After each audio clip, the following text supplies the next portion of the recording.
So for this video, we're going to talk about some special factoring. We're going to actually talk about three different types of special factors that we have for trinomials or for quadratics, anything with an x squared.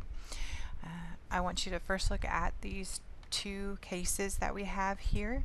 I have ax plus b squared, and it equals to this trinomial.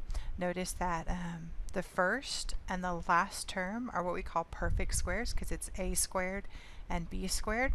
But most importantly is this center term right here. Notice that it is 2ab. So what we're looking for is that, let's say that this was 25, so a would be 25. And let's say this was 4, so b would be 4. So, or excuse me, b would be 2. So here we would do 2 times 5 times 2, and that would give us our center term. And what we're actually looking is going opposite. So we want to make sure that our center term is 2 times a times b, and then we can factor it back into this particular format. And the only difference between these two examples is one is a plus and one is a minus. When it's minus, that means our center term is negative, but everything else is exactly the same. First term, or the last term, is positive. The first term is also positive. So for our first example that we have here, we want to factor 25 plus 40x plus 16 x squared. Now if you don't like the fact that the 16x squared is in the back, we can definitely rewrite this and put the 16x squared first. There's nothing wrong with that. In fact, let's go ahead and do that because it makes it look a lot nicer, makes it look a little bit easier to work with. Everything else is staying the same. We're just basically switching it around so it's in what we call descending order. Now, since we've switched it around, our a is going to come from this 16, and we're going to take the square root of that, and we're going to say that a is 4. We're going to do the same thing here to the last term, and we're going to take the square root of 25 and say that b is 5. So now we need to see if 2ab matches our center here of 40. So if we take 2 times 4 times 5, okay, well 2 times 4 is 8. 8 times 5 is 40. That does indeed match our center, so we know that this is a perfect square trinomial. So now let's factor it. Now if you'll remember from what we just talked about, this guy's going to factor into ax, and this one's going to be plus because our center sign here is plus b. So a again was 4. We have our x plus b, which is 5. And then we put our squared on it, and this is our answer. So for our next example, it's still a perfect square trinomial, or we're trying to determine if it is a perfect square trinomial. Now when you look at this problem to begin with, notice that the 12y squared and the 3x squared, neither one of those are perfect squares. But if you look at all three terms, you should notice that all three terms are divisible by 3. And just like in our previous section where we talked about factoring trinomials using the bottoms up method, and the first step was taking out the greatest common factor, the same thing is here. Every one of these guys is divisible by 3. So this guy is 3 times 4. This guy is also 3 times 4, and this one is 3 times 1. So we're able to factor out that greatest common factor before we start the problem. He's going to sit out here in front, and we have 4y squared minus 4xy plus, and you can go ahead and put the 1x squared, or you can just write x squared. Either one is perfectly fine. Now let's check to see if our 4y squared minus 4xy plus 1x squared is a perfect square trinomial. Now in this case, that means that the 4 here is our a squared, so a is 2. The 1 is our b squared, so b is equal to 1.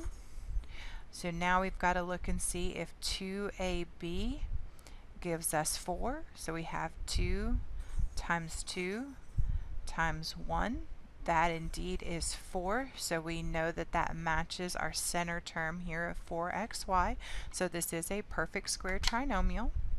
So when we go to factor this, remember it's going to be our a, which is 2. And don't forget we have that variable y squared, so we're going to bring down a y.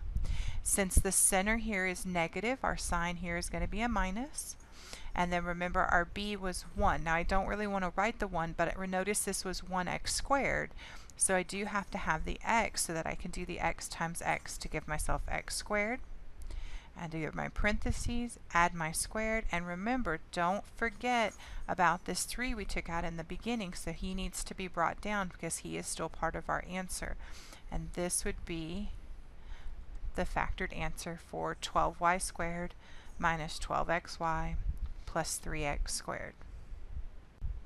So for our next example, again, we're still looking to see if this is a perfect square trinomial. I want you to notice that, first of all, there's nothing in common between 9x squared, 26x, and 25. Both 9x squared and 25 are what we call perfect because we can take the square root of them. So let's go ahead and see if this one works out like the others. So we're going to have the square root of 9, so that makes a 3. And we have the square root of 25, which makes our b 5. So when we have 2ab, that's going to be 2 times 3 times 5. So that is 6 times 5, which is 30. Notice that that does not match our center term, so this is not a special factorization. So that's all we need to write, or you can click the button in Hawks that says not a special factor.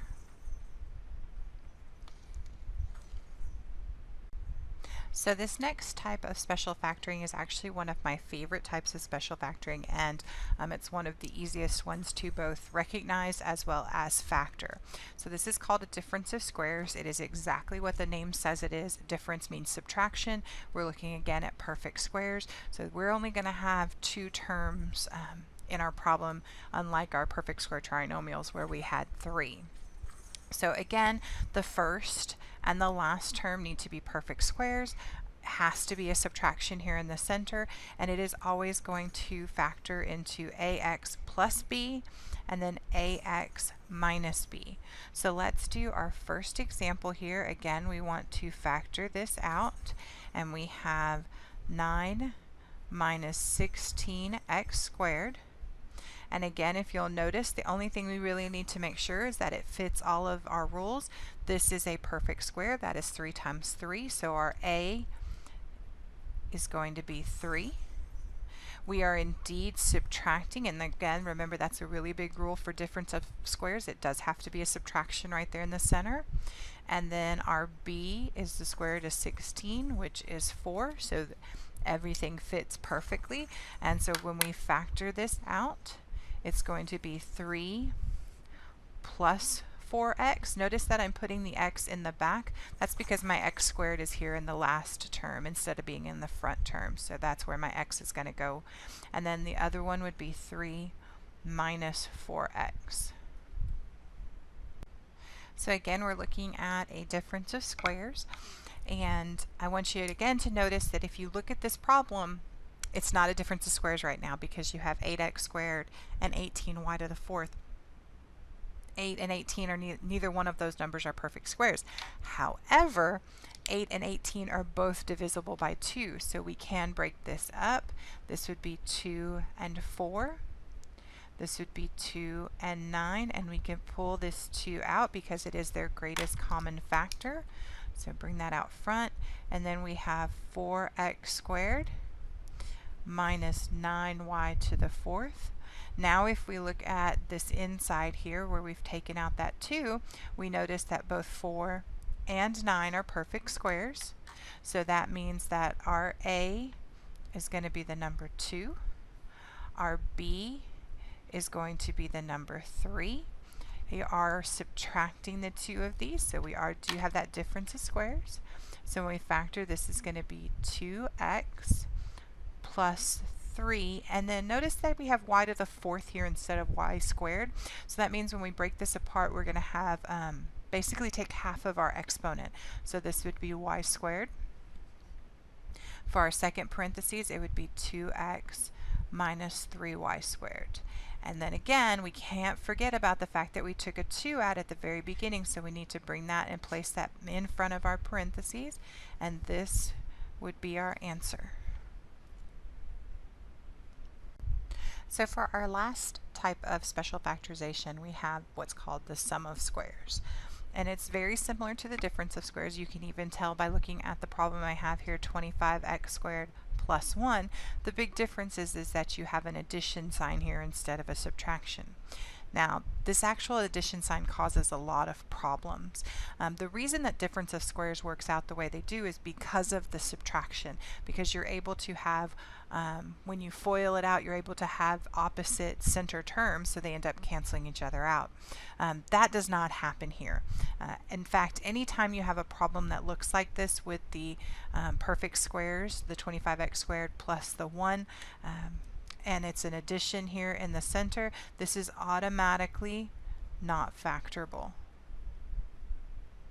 Again, if it's a sum of squares where you have perfect squares on both sides, an addition in the center, automatically not factorable.